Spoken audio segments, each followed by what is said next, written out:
So the reason that I'm going with this today is I was thinking about our experiences, and each of us has unique human experience because this is each of our journeys are our own journeys.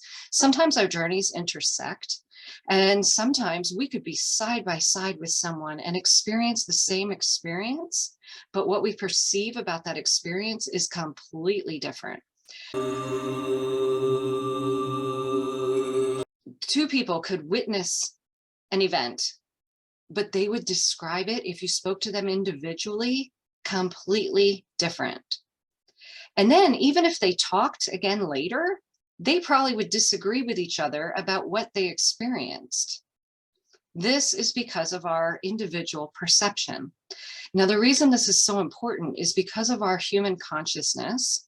We can make meaning. We do make meaning of things. We're meaning making machines as humans, and we try to put meanings on things that may not have any meaning at all.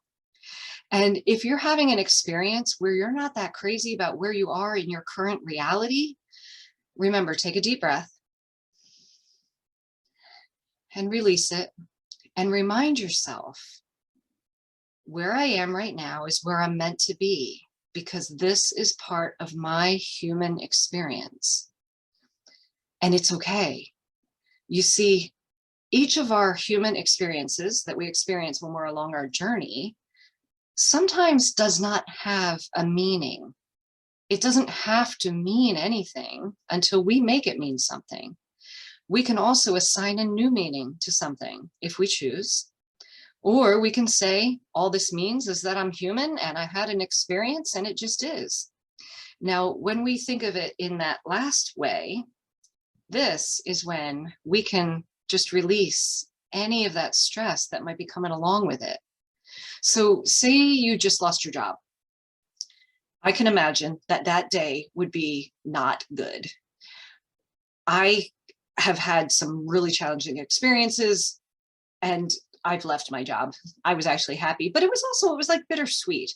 So anyway, something happens and you were not expecting it. It was unexpected. And in that moment, you're thinking this is the worst thing that could ever happen.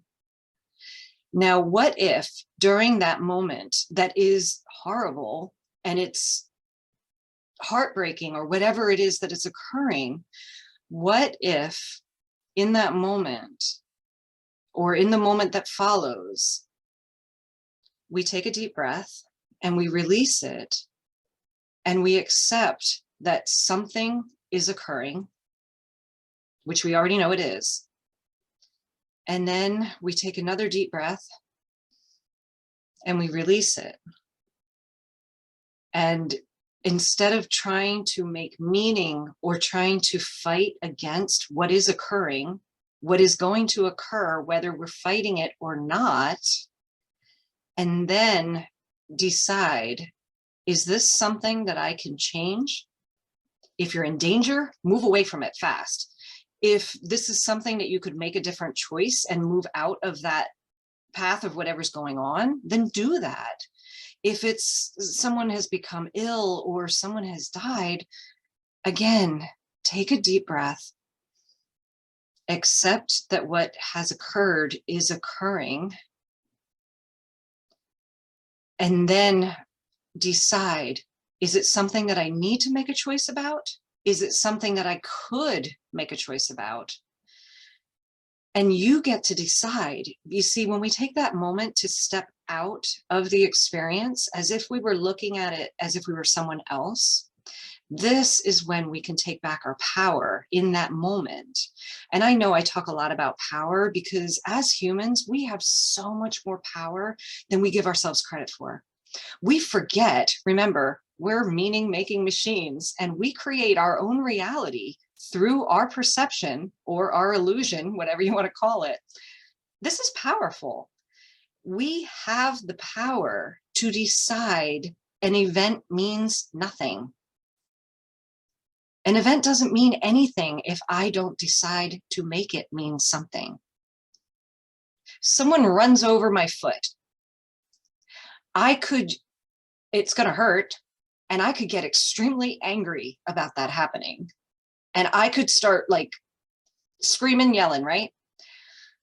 Or I could take a deep breath, focus my energy on that foot that's hurting, and put my consciousness there to help my being, help that foot that's now throbbing to start to feel better.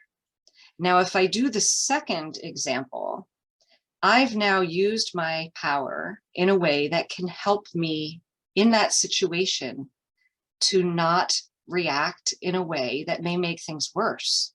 My foot might fall off if I try to jump around. Who knows? Also, if I was doing the first example and I'm angry, do you know what happens when we get angry? When we get angry, our system is flooded with chemicals, the anger chemicals. We're also on that wavelength of anger, that frequency of anger. And for the most part, what happens when we're on one frequency is we tend to stay in that frequency. Our blood pressure shoots through the roof. When your blood pressure goes up, if you have something that is hurting and it's throbbing, that blood pressure causes that throbbing to increase in intensity and in volume. This is not something we want if we just had our foot run over. But we can take back that power in that moment, but we do this when we practice. This isn't something that comes naturally, trust me. Often what happens when we're in those moments when something horrible happens is we don't only like spiral in that moment. We then take that experience and we continue to spiral, some of us for years, some of us for our whole lifetime. Think about that for a moment. If we're putting our power into something that has already occurred that we weren't happy about in the moment, how would we decide that we didn't want to stay there? We're doing that. We're putting our power back in whatever experience occurred. We get to decide how long we want to stay there. When we're using our consciousness as we're practicing, and we're using that awareness to be able to say, this is something I've just become aware of. This circumstance sucks, and I don't want this to be happening. What could I learn from this?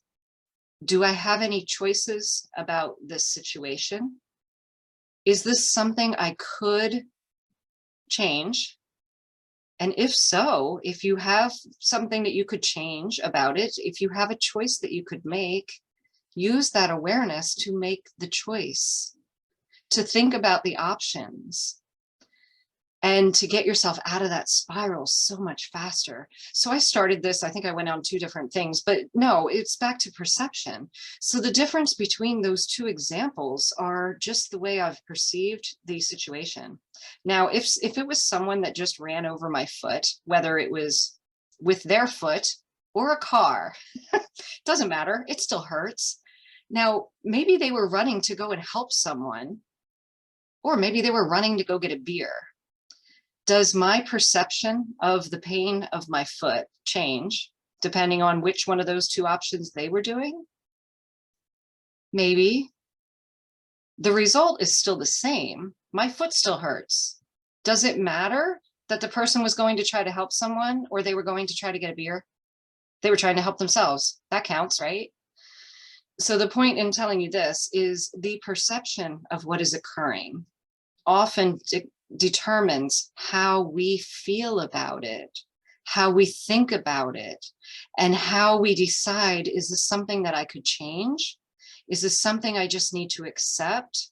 Most of the time, that acceptance is what can just release a whole bunch of stress that we're adding right onto the horrible circumstance that's occurring. It's not necessary, and it's not, it does not work. If we're adding stress onto an already stressful situation, most of us become paralyzed instead of being able to see the possible choices that might be right in front of us. So I'm going to end this video right here.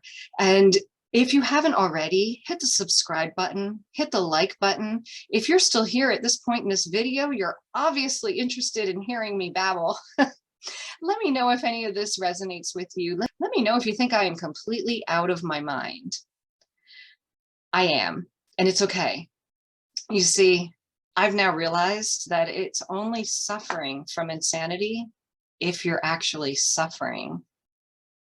But if you're enjoying every minute of it, it's bliss.